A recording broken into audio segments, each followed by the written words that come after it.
Good morning students. अपना chapter number 5 कोयला एवं पेट्रोलियम चल रहा था। आज ये चैप्टर समाप्त हो जाएगा।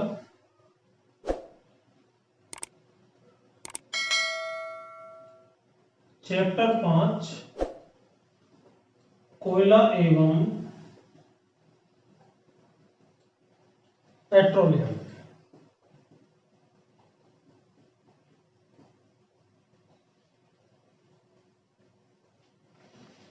इसमें दो टॉपिक बचे हुए हैं जो आज हम पढ़ने वाले हैं। पहला तो प्राकृतिक गैस क्या है, नेचुरल गैस।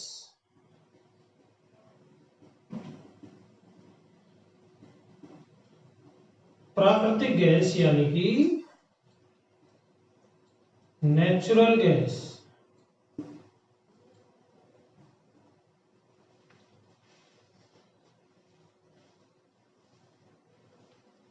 ये भी जमीन के अंदर से प्राप्त की जाती है।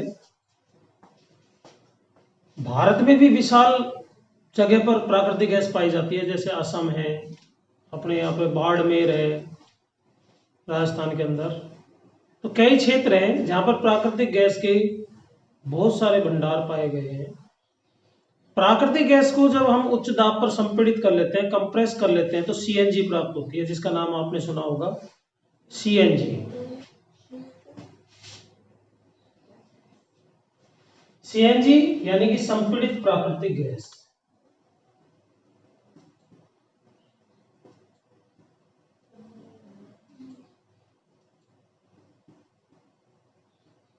अर्थात कंप्रेस्ड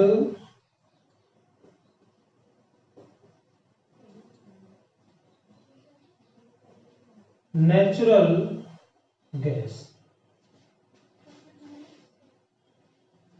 संपीड़ित प्राकृतिक गैस का उपयोग कहां पर किया जाता है? ऊर्जा उत्पादन में। यानी कि आप रसोई घर में इसका उपयोग कर सकते हो ईंधन के रूप में। रसोई घर में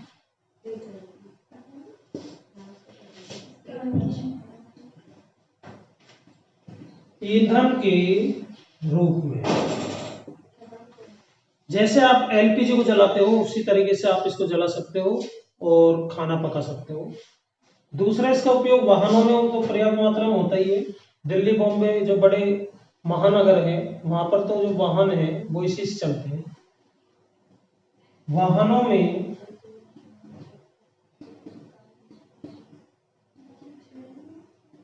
ईंधन के रूप में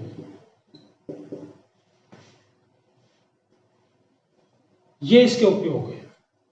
अब सवाल ये उठता है, देखो ये ध्यान रखना, सीएनजी कंप्रेस्ड नेचुरल गैस, वो नेचुरल गैस को कंप्रेस करके बनाया जाता है। अर्थात हम पढ़ रहे हैं टॉपिक प्राकृतिक गैस।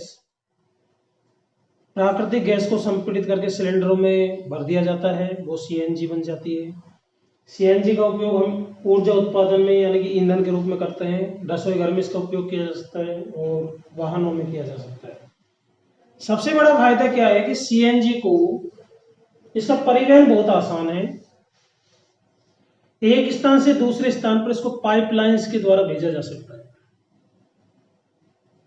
जैसे गुजरात है, दिल्ली के कुछ इलाके हैं, वहां पर पाइपलाइन से इसको एक स्थान दूसरे स्थान पर ट्रांसपोर्ट किया जाता है, इसका परिवहन किया जाता है।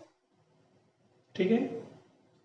इसको जलाने का फायदा यह है कि आप इसको सीधा जला सकते हो और वायु प्रदूषण भी इससे कम होता है अपेक्षाकृत एलपीजी। ठीक है। तो ये है सीएनजी।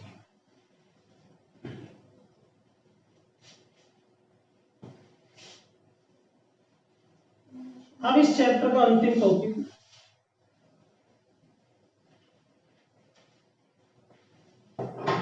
यानी कि जीवाश्मी ईंधनों का संरक्षण क्यों आवश्यक है, ये क्वेश्चन है। जीवाश्मी ईंधनों का संरक्षण क्यों आवश्यक है?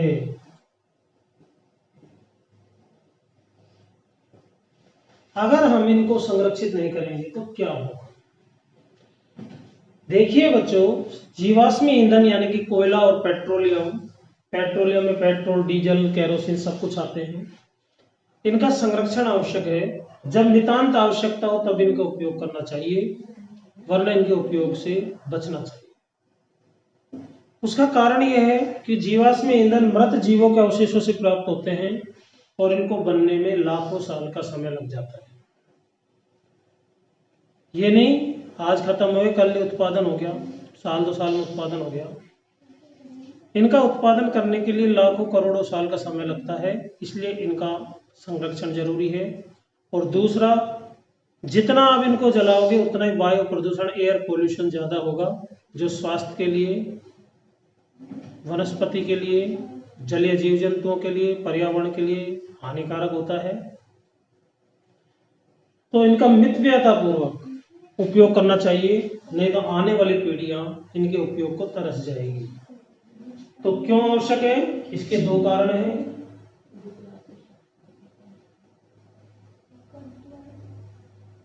पहला, ये ईंधन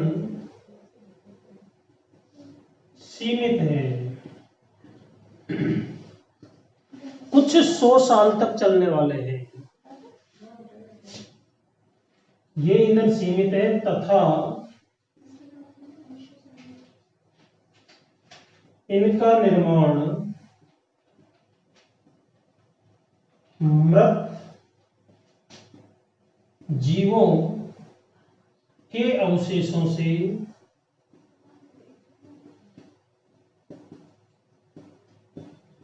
लाखों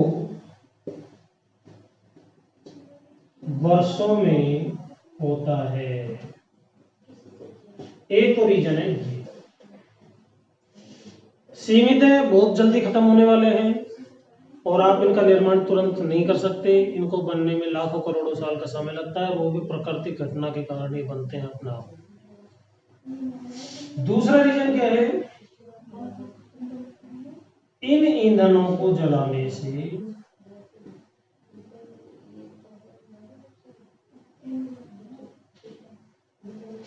वायु प्रदूषण होता है।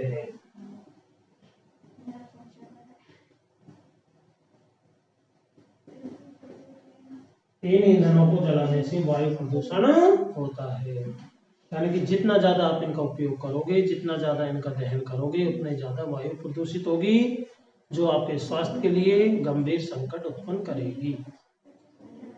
इसलिए जीवाश्म ईंधनों का उपयोग हमें मितव्ययतापूर्वक करना चाहिए, बड़ी सावधानी से करना चाहिए। ठीक है।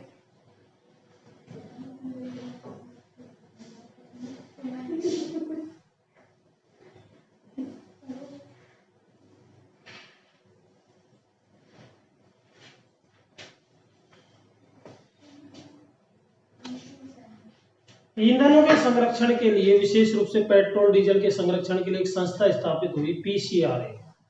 उसने कुछ अनुशंसा की है कि आप किस प्रकार से जीवाश्म ईंधनों को बचा सकते हो। तो पीसीआरए कहता है, पीसीआरए इसकी अनुशंसा ये है कि आप ईंधनों को कैसे बचा सकते हो। पहला,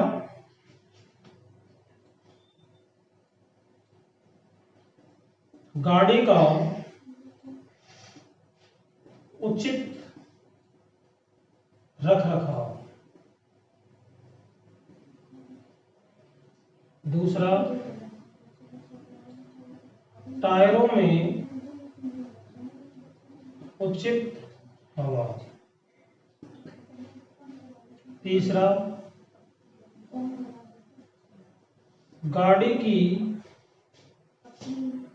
गाड़ी को समान व मध्यम चाल, गाड़ी की समान व मध्यम चाल। चौथा, ट्रैफिक सिग्नल पर प्रतीक्षा करते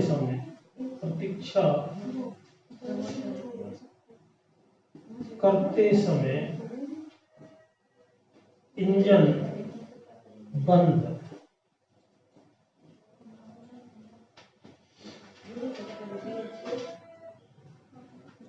इन उपायों के द्वारा आप पेट्रोल डीजल को बचा सकते हो। गाड़ी का उचित रखरखाव, यानी कि समय समय पर गाड़ी की सर्विस करवानी चाहिए ताकि वो पेट्रोल डीजल की कम उपभोग करे। टायरों में उचित हवा रहनी चाहिए, ऐसा नहीं हो टायर पिचक रहे हो, हवा नहीं हो और आप उनको चला रहे हो, तो उससे पेट्रोल की खपत ज़्यादा होगी, पेट्रोल डीजल की। गाड़ी को हमेशा समान और मध्यम चाल में चलाएं। मध्यम चाल आप जानते हो 40 किलोमीटर पर आवर होती है, तो इस चाल पर चलाएं, ज़्यादा उसको ना तेज करें ना धीमी करें। ट्रैफिक सिग्नल पर जैसे आपको लग रहा है कि भाई 1-2 मिनट आपको प्रतीक्षा करनी पड़ सकती है, तो गाड़ी को चालू नहीं रखें, उसके इंजन को बंद कर दें, ठीक है। इनसे हम काफ़ी पेट्रोल और डीजल को बचा सकते हैं, ठीक है। इसी के साथ ये चैप्टर समाप्त हो जाता है। धन्यवाद।